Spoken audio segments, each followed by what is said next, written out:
Hi Taurus, and welcome to your reading for January 2022. It's for January 1st to the 15th, but of course anytime you come to this reading is the right time for you. So check your sun, moon, rising, all the good stuff, and like and subscribe if this resonates, or if you just want to support my channel. It helps if you keep coming back, because I'll most likely pick up on your energy and then the readings will get closer to yours. But you can also get a personalized reading, a birth chart reading, intuitive counseling, all that stuff. The link is gonna be below. Oh, they're already coming out. All right. Let's see. Messages for Taurus 2022. Happy New Year, Taurus. Let's see what's coming up here.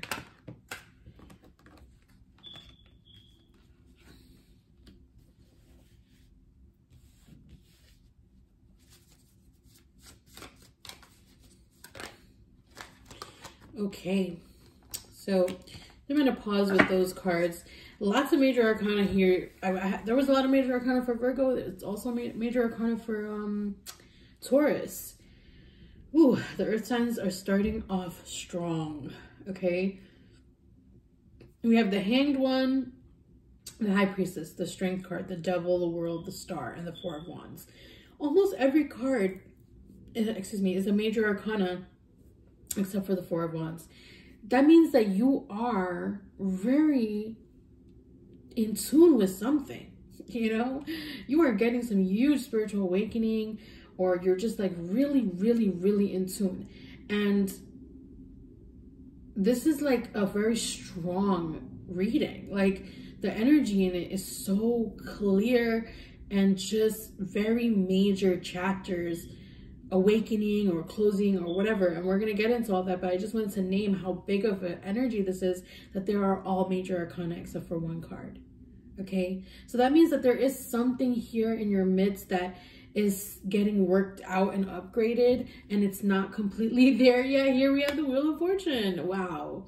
Okay, like that, there's literally one thing. It could be a relationship, a connection that is taking a change, like in some way. It could be a family member, it could be a partner, it could be somebody that's younger than you. There might be some kind of shift there, something that is changing, like a happy ending if there is an ending, or moving or going away together, or doing something with this person. It's some kind of change. It's hard to say what exactly the change is, but that's because the Wheel of Fortune is here, and it's not about what you are going to do. It's about what Spirit is going to do for you in alignment with a higher purpose. Okay, so here we're going to have some kind of like completion or change or connection, but we'll get there. We have the Hanged One, the High Priestess, and the Strength. Wow, I don't even know what to tell you. Taurus, this is so big. It's like, I feel like structure of how you think about the world with the Hanged One.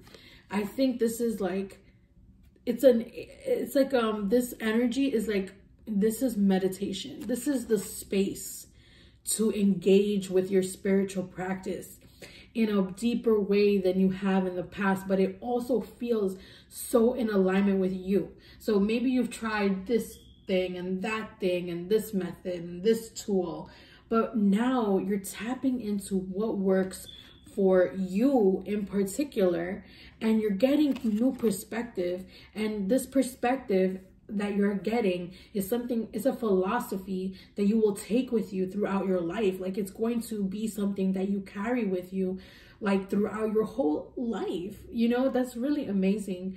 And with the High Priestess, I feel like you're also getting some clarity on what you need to not tell people. Okay, so there might be things that you don't have to tell anybody about. Like you don't have to share that. You might just need to journal it, write it down, get a Google Doc. You know what I mean? Like start it up. There are things that you don't need to share. And when you do that, when you do keep these things, you gain a level of strength. You know, there's power in what is coming up inside of you. And you may be also working on something. You may be developing something that other people's eyes and thoughts and feelings don't need to be on. Okay, and I feel that you know exactly what this is. If you don't know, okay, I'm going to pull a clarifying card for those of you who are like, WTF, I don't know, I don't feel that. Let's see, what is it that could indicate, spark a little bit of knowing, because we don't want to tell any of your secrets, okay? Taurus, you know, we don't want to tell any of your secrets, but we do want to get some idea of what's going on here. Okay, so we have the King of Cups and the Nine of Pentacles. Something that relates to a spiritual practice that you've engaged in the past. Maybe you've gotten some kind of knowledge or awakening or understanding, okay? And you could be filtering this thing through your body, your vessel, in a very particular way. It's like, you know, everyone can make carrot juice, right? But your blender is like state of the art, you know? Like, you have a vessel that you need to trust, that this vessel is like taking in this information in a very particular way. If you're writing a book, if you're creating music, if you're, you know, I don't know, like starting a business, whatever it is that you're doing, like you're writing down the blueprint, or you're beginning it in some way, and you're funneling the energy into that. And you have to remember that the people that wanted to do this in your past, or maybe you tried to start this with other people and it didn't work out, it doesn't matter. Creativity doesn't belong to anybody. Creative ideas do not belong to anyone, but some of us do anchor those ideas down into the body. So if you're chosen to anchor something, you know, and you feel ready to do that, take it forward. Now, some of you are feeling like, you know, this could take a lot, and it might make you feel small. Okay, like you might, when you embark on this, you're not going to feel the strength card. Like, you're not going to be like, yes, I'm in my power.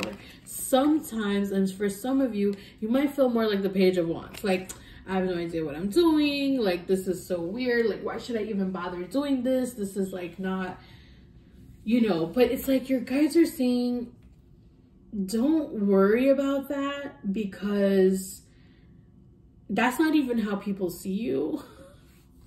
Like, people see you like the Queen of Pentacles, you know, and that is one of your cards is Taurus, Capricorn, Virgo, and you might have those placements as well. You're like, people are not even seeing you like the Page of Wands. Like, nobody sees you like this. This is just your feelings. And it may be because you're doing something that's not what you usually do, you know? So it's like, you're not, you know, skilled at it yet, and you're like, oh, I don't feel comfortable with this. And when Taurus does new things, it could feel really uncomfortable, and it can make you feel small. It could trigger stuff from your childhood. It could bring up stuff about not feeling good enough, or not feeling like you'll ever be able to finally feel like an adult, or like you're mature, you know? And it's like, your guides are reminding you that, like, that's not even how people are viewing you, or how the world is viewing you. Those are the views that you have of yourself. And actually an integration of feeling like small and people seeing you as this big energy, it integrates into being right-sized. It integrates into being human. It integrates into being exactly who you are right now, you know, exactly who you're meant to be. And you also will gain a lot of connection, support as you embark on this journey. So as you do this thing, people will come in that will support you emotionally, specifically, because you don't actually need support with the work itself.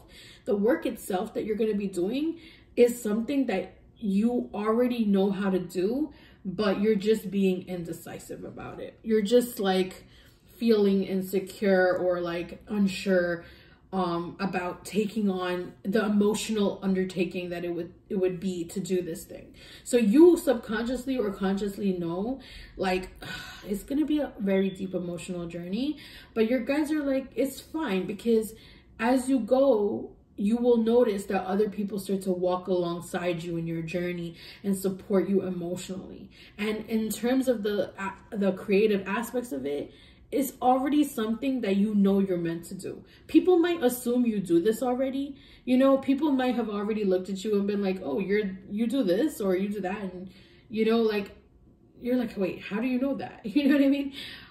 Because you don't actually feel empowered by this thing. You don't feel, it doesn't make you feel like, oh, like I'm really seen and I'm good at this. Like, you feel kind of insecure, not insecure. You are humbled by this experience, okay? You are humbled by this experience, but it is a loving experience for you. It is a loving experience for you. I like looked at this card and I almost wasn't gonna pull it, but I feel like it should be here. Your guys are saying that, like, if you want to make money, this thing is where it's at. Like, this is where it's at. Like, if you want to feel financially independent and secure, this is where it's at. And it's something you love. It's like, you love this thing. It's just hard for you to accept that you could make money or that you're good at it. And in a way, that's good. Like, your guys almost don't want you to have like a blown up ego about it, you know, because they're like, you should just be right where you are. Like, you shouldn't be like, oh my God, I'm so amazing, look at me. But you should be like, like, you know, like, I'll do it, but I don't know if I'm good at it, you know. Like, it's kind of like, you don't need to be puffed up about it, but you are coming off like, you know, people are seeing who you are. They're seeing your presence and your grace, and they are reading the abundance on your energy. But you're taking a moment to and that's okay. The devil here, the world, the star, the wheel of fortune. Now, all this beautiful, great stuff is happening, and then we have the devil card, right? It's like kind of interesting in the mix of things, because it's not taking over the reading. But when I come to the card itself, the fact that it's positioned next to the world card is telling me that through this work as well, you may be letting go of something that you really were attached to. It could have been a way of life. It could have been a way of thinking about things. It could have been a way of doing things like that really weren't serving you, and it wasn't serving other people around you. Like, you were doing things a certain way, and it was like keeping you and other people like chained to something. So the way that you're going to change that, or change in general, is like happening through the work that you're doing, or the thing that you're embarking on, this new journey, this thing that you're beginning, right? That you're spiritually guided towards doing. Like, you finally get that like moment, and it doesn't come without pain. Like, this thing is that the devil is connected to the 10 of Swords, which is like a card of just feeling like debilitated, defeated by your thoughts, you know. So you might overcome an idea, a thought pattern, a way of like being in the world. And like, we'll go back to the Hanged one for that. That your spiritual practice, something in your spiritual world, right, in your spiritual growth, has aligned with a transformation for you, and it's putting something to an end. It's putting some way of thinking and being at an end. Okay, perhaps you were engaging with something, a substance, or the internet, or relationships, or, you know, food, or whatever it is, in a certain way. But I think this is specifically the thoughts around those things. It's not even the actions themselves, because these things aren't inherently harmful, right? Like, drinking, sure, well, say, of course, it can be poisonous at a certain level. Or like sex, or relationships, or the internet can all be tools to harm ourselves or others, right? We can use these things in any which way, but just as much as a knife can hurt someone, or freaking cut a fruit and feed multiple people, right? It's like, that's the same thing with this 10 of Swords energy with the devil and the world, is that something's coming to an end on how you engage with it in your mind, not really exactly what it is. It's like the way that you think about this thing is ending, and as that ends, it really opens up a completion for something that is going to like open up your abundance as well. Okay, we have the 5 of Wands next to the 10 of Swords, which is telling me that like you were not engaging with certain people, connected to certain people, because you were like not able to hold your own in a certain space. Like, certain people would trigger you, and then you would have to pull back. So you actually couldn't move forward and really do something that you needed to do. Some kind of ending, some kind of completion. It's like you couldn't even be there long enough to end it. Like, you had to pull back. So the closure, the ending, the release, or the transformation couldn't fully happen because you couldn't walk through it. You had to like stop every time you got there. Like, you would go in and you would be like, no, I have to go. But it's like, okay, let's say it was a dance class, right? Let's say every time you went to the dance class, you were like, oh my God, I can't do this. I can't be dancing around other people, blah, blah, blah. And then you go home and you're like, never mind. And then 6 months later, you try again, and you never stay the full course. Let's say it's a 5-week course. You never stay the full course. But let's say you finally get like, you know, some kind of confidence, or like another way of thinking about yourself, and you go in and you stay there, and you find like, you know, a really good friend in that space, or something's happening in the class that's problematic and you get to speak up because you feel confident enough to say it. You know, like there's something about staying the course, and as you stay the course, it transforms. And when you transform it, the Wheel of Fortune shows up here, and the Four of Wands, which is saying that like you're going to transform this thing, and then as you transform it, or it transforms around you in divine timing and alignment with your guides, is connecting you to a loving relationship, is connecting you to partnerships, connections, friendships, and it's helping you to like do something that you've never done before. Like I feel like this is taking your whole life and like changing it in a way that you've never thought was possible, that is gonna like freaking liberate you. Like your life is gonna look so different that you're not even gonna be like, you're gonna be like, who, what, you know what I mean? Like you're almost gonna have to like double take at your own life because it's gonna be so different. So whatever has been happening the longest time might be changed in a way, and you never thought to ever change it. Like you never even thought that that's something that would change, because it just seemed like it would always be there. But now it's different, and it's different in a way that gives you full freedom. We have the Lovers card capping off this end of this part of the reading, and the Lovers card is about choices. It's a Gemini energy, so it's ruled by Mercury. It's about like communication, the intellect, making decisions. It's about love, of course, yeah, but what I'm feeling in this reading is that like you already know, like deep within your soul, that you can trust yourself, and now you're finally putting that trust into action. It's like whatever was sitting on top of you, whatever was holding you back or holding you down, is lifting, and you're able to fully trust that inner voice, because that inner voice is divine, is the divine truth, and you're embracing it, and you're stepping into a new reality. You're embracing a really powerful relationship with yourself, with your work, and then subsequently it's going to affect a relationship in your life and help that to grow into a loving partnership that it needs to be, in a place that it needs to be. So some of you might be moving, or just like leaving behind a certain thought form or a way of thinking about things, or integrating things in a way that you never thought was possible. You know, like you live in the city and you've always been like, oh my God, I'm going to live in the city forever. But then you end up living in a part of the city that is just like feels different in a way that's nourishing to you, in a way that you never thought possible. Or you move entirely and you start living in the forest. You know what I mean? It could be any switch. But the thing is this is not to scare you, because I know for some of us, I know that as an earth sign, I'm an earth sign with a lot of earth placements, that the idea of like a life change that big could feel uncomfortable or scary. But your guys are saying that, like, think about it this way. You're moving out of lack into abundance. That's it. That's all, folks. Okay. So I'm gonna pull a Romance Angels Oracle card and a Tea Oracle to close up the reading. Remember to like and subscribe. If you resonate, feel free to share. If you think this reading will be helpful to others. And I'm going to pull a card here from this Romance Oracle deck. Okay, Retreat.